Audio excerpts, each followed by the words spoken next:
How's it coming? Oh, be careful, Warren. What's in it? I'll get it off for you, Mr. Brand. Say, you came here to learn about emotions, not play children's games. What is this anyway, Mr. Brent? Well, you had some questions about emotions for your biology classwork. This will help. Sit down.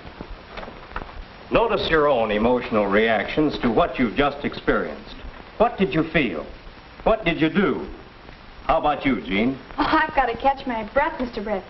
That scared me. Warren, your reaction. Well, I think I feel kind of angry. You tricked us, you know. And you, Larry? Where did you get this thing? This is pretty clever. Notice that each of you reacted differently. Jean's reaction you might call one of fear. I'll say. Jean drew away from the box. That's what you generally do when you're afraid of something. On the other hand, Warren's reaction you might call rage. He was ready for a fight. What happened to me? What did I do? You laughed. You were pleased. You drew closer to the box. You liked it. Psychologically, we classify that sort of response with what we call the basic emotion of love. And so we have examples of each of the three basic emotions. Fear, rage, and love. Why did we act that way? I didn't want to be afraid. Our emotional reactions are involuntary, pretty much automatic. Well, if that's the case, then why weren't all our reactions the same? Well, Jean, when we're born, emotional reactions are pretty much the same in everyone. But as we grow older, each of us develops his own individual set of response patterns. Why is that, Mr. Brent? Conditioning. What's conditioning? Come over here. Did you ever see a mouse that acted as if he were afraid of cheese? Afraid of cheese? Sounds impossible, doesn't it? But watch this.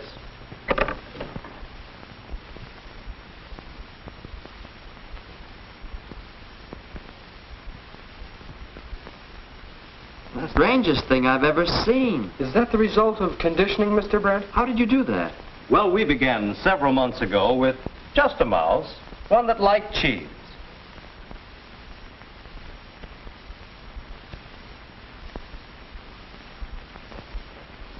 When it was confronted with a piece of cheese, it responded by going toward it.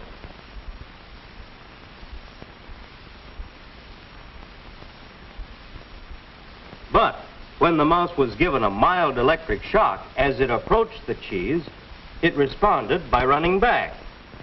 After this procedure was repeated for some time, the mouse began to associate the cheese with the electric shock. And because he was afraid of the shock, the mouse was conditioned to be afraid of cheese.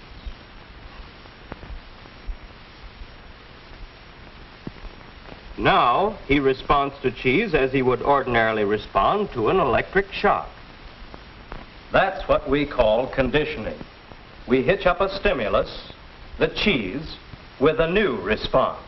Must be pretty hard on the mouse. But it doesn't happen to people that way, does it? Let's find out. Come over here, Warren. Hold your hand out like this. That's right. Now just try to hold it steady. Don't let your hand move. Just hold it steady. But you're pushing it down. Just hold it steady.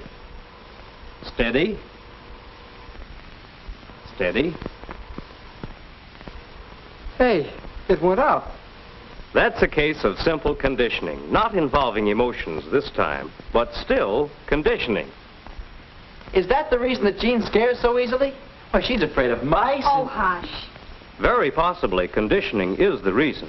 While we're very young, the actions and attitudes of our parents and brothers and sisters condition us to a great many emotional responses. We all have them. Of course, most of our conditioning is much more complex than the sort we've shown so far. We often become conditioned to react emotionally to words or ideas. Words? I can't believe that. You can't? Well, remember, emotional behavior is largely involuntary. Here, Come over here and take a look at this model of the brain. This is the front of it. Emotions are centered in the lower part of the brain, the thalamus. The thalamus is not consciously controlled. When your emotions are stimulated, a reaction indirectly affecting the thalamus can produce changes in you and your body. For example, you all three reacted to the jack-in-the-box. Your facial expressions and actions changed. And that was without any conscious effort or control, wasn't it? Mm-hmm. That's right. Well, in the same way, your reactions can produce involuntary changes within your body. For example, these glands may produce tears. That's common in emotional responses. Other glands, such as the adrenals and the liver, work harder.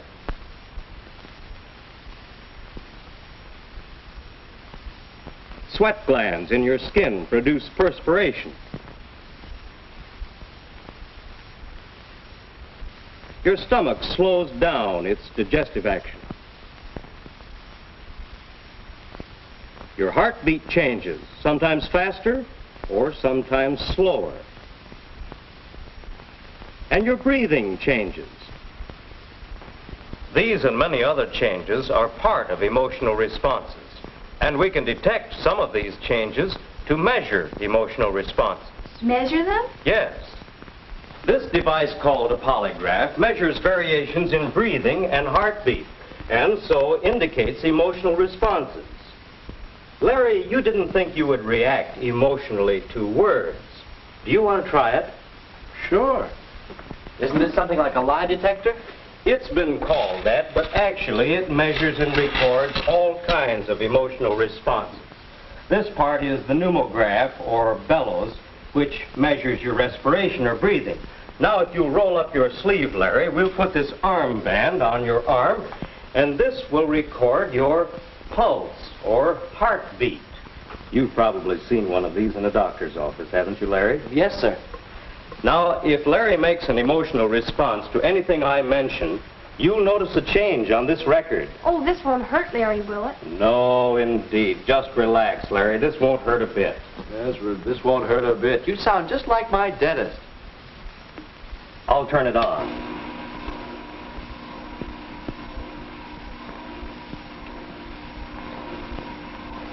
Notice how regular Larry's breathing is now, and his pulse as the pens gradually fill in the graph. Larry responds to the word fill. That's interesting. And Larry has a dentist on his mind. This is just a hunch, but perhaps if we probe deeply, there's another word, probe. Well, I think I can guess several words that will arouse an emotional response in Larry. Toothache. Yes, that's another. Drill. I'm responding just to words. Why? Well, perhaps you can give us the answer to that one, Larry. Oh, I have been seeing the dentist lately. I had a bad tooth. Aha! You're afraid of something, too. Words, aren't you? I guess so. How did that happen? Well, come on over here to the blackboard. Maybe if I draw a diagram of the process of conditioning, it will help you. S1, the first stimulus, stands for the dentist. He's a good fellow. Larry's normal reaction to him, R1, is curiosity and interest. But the dentist had to drill. That's stimulus 2. And in this case, that caused pain.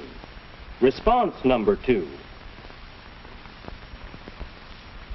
The normal response to pain is a desire to get away, a type of fear response.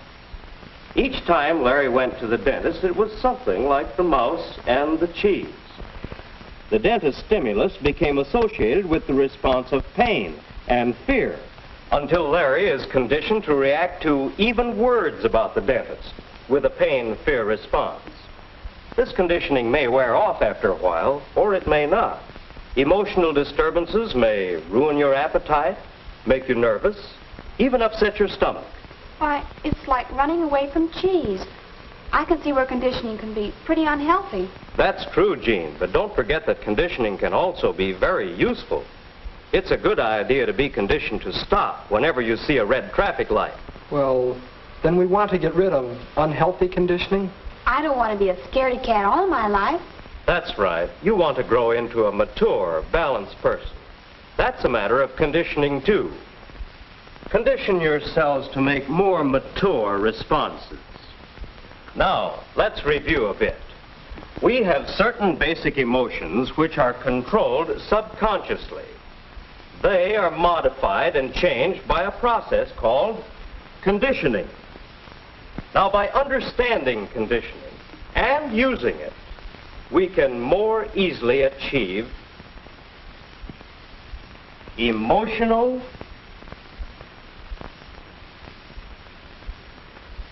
maturity.